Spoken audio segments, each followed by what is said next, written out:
What's going on, guys? Welcome to another video, and in this video I'm going to talk to you guys about one of the secondary data types available in Python called list. Now when I say secondary data types, I mean like arrays that are available in Python by default. Now arrays, there's not one implementation, but there are actually three implementations of arrays in Python. Actually three.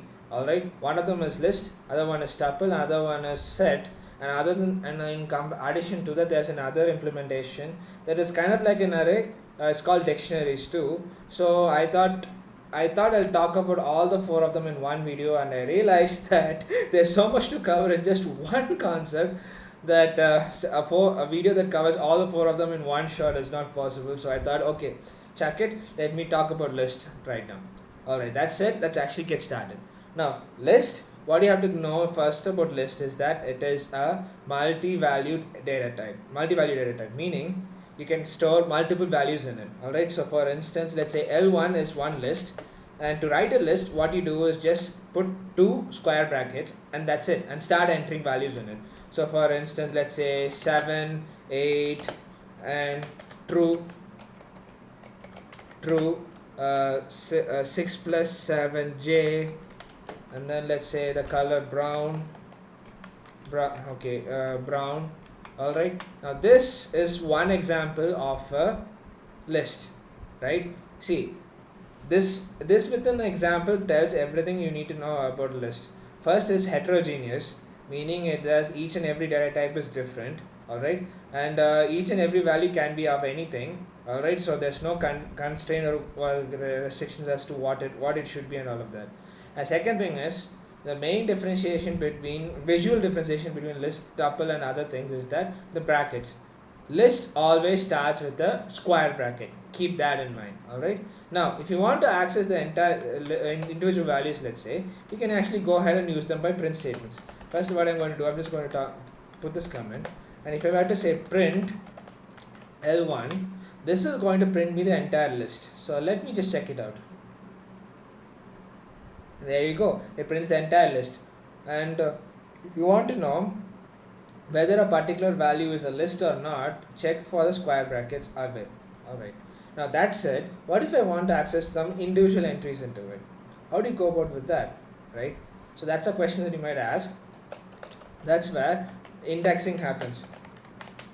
Okay, indexing happens. So what you do is, if you were to go ahead and just print out the first value, what you do is just type the list, and whatever the value minus 1, I mean whatever the position of the value minus 1. For instance, this is the first entry in that list, so for 1 minus 1, 0, so you go with 0. So that way indexing in Python starts with 0. So you got it? Keep that in mind. Indexing in 0 starts with 0. So that means this value, number 7 over here, the index of 7 is 0, this is 1, this is 2, this is 3, and this is 4. Alright? So keep that in mind. Now if I print L1 of 0, check this out, it prints 7.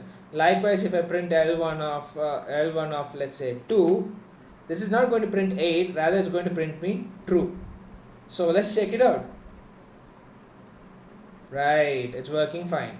Now here's the thing, list, unlike other arrays that are available in other programming languages, lists in Python are in a sort of messy way, in a sort of mess, because you can actually put another list inside a list like this. So if I were to say this list to be, let's say 3.1415, 6.626, and then 6.023, and let's say another value, let's say pi, and then this is blank, PLANCK. I know it's PLANCK.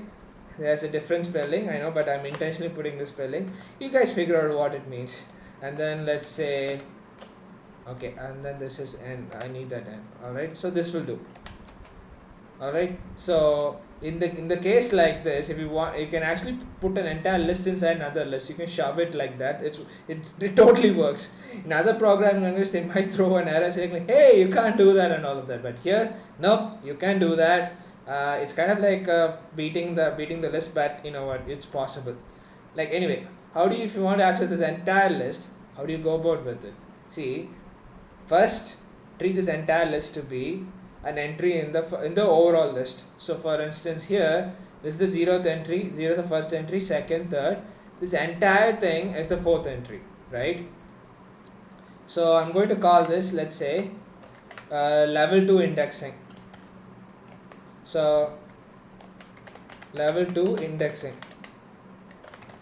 I'm not sure if that is the actual word. I'm just going to just put it out there. So it's level 2 indexing. So what you do is, like, this is actually the 4th entry, right? 0 1 2 3 4. So you put 4 over there, and then what you do is, inside that you can access any entries in it. For instance, if you want to access this value pi, but this is actually 0 1 2 3, the 3rd entry. So I can put like this and access it. So if I run this out, and as per my intuition, it worked out fine. And if I want this array to be printed, let's say, what do I need to do is, I just have to copy the I just have to use here itself. I don't have to worry with 3. I can just directly print 4 and all of that. I mean, I don't have to worry the second index. I just have to use the first index, and there you go. It prints out just fine. This works normally. This works at all. And like that, what do you want to do? If you want to shove another list inside this list, it's also possible. But I'm not going to go to that monstrosity and give you guys a mind blow or something. You guys try it out. And you know what? Try it out as a challenge. Why don't you put another list inside this list, and how you can access some particular value in it? You can give that a try, right? So that said, list is actually a secondary data type, and it has its own certain functions associated with it. We call them as methods. So let's actually talk about some of the methods that are available. Okay, first thing is that this is actually a built-in function. So if I were to say, let's talk about typecasting. There's a function that is available in Python for typecasting any other thing into a list. So if, let's say, there is a value, say a equals 10. Okay, you know what, let me much better, a equals 10, b equals 20 or something. And if I want to convert them, what do I convert into a list? I can say L2 equals list, and then type a. Alright, and if I print type of L2, remember we used this function last time in the previous video. If I run this, wait, hold on. The list is not iterable. Why is that? Let me comment out all of this. Okay, I think I get it. Maybe you can't iterate a single value. So what you do is, if I were to put something like this, will this work? I'm also trying to learn this, and no, this won't work. What if I put some brackets like this? Will this work?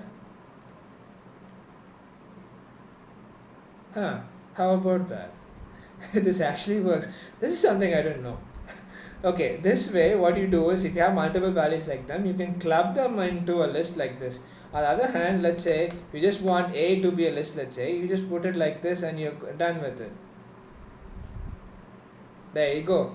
This way you can convert any other data type into a list by typecasting it like this. So this way, okay, what I'm going to do, I'm just going to leave both the examples for you guys to play around with, and play around with. And this is like, let me print it L3, and this is L2. You know what? Let this be as it is. And this is type L3, and this is L2. Oh yeah, that be as it is. And there you go. This is the typecasting function that is available. And we have a few more functions to go about with.